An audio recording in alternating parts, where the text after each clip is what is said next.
சப்பாத்திக்கு சிம்பிளாக செய்யக்கூடிய பொட்டேட்டோ கிரேவி எப்படி பண்ணலாம்னு பார்க்கலாம்.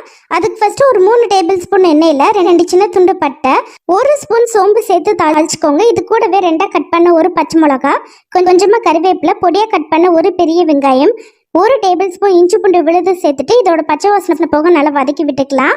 அடுத்து இதில் பொடியாக கட் பண்ண 2 தக்காளி, தேவையான உப்பு, 1/4 டீஸ்பூன் மஞ்சள் தூள் சேர்த்துட்டு தக்காளி லைட்டாக மசிகிற அளவுக்கு வதக்கி விட்டுக்கலாம்.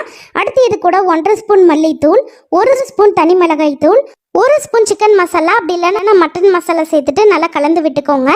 அடுத்து இதில் வேக வச்சு மசிச்ச 4 பெரிய சைஸ் உருளைக்கிழங்கு சேர்த்துட்டு இது கூடவே ஒரு 4லேருந்து 5 கப் அளவு தண்ணி சேர்த்துக்கோங்க.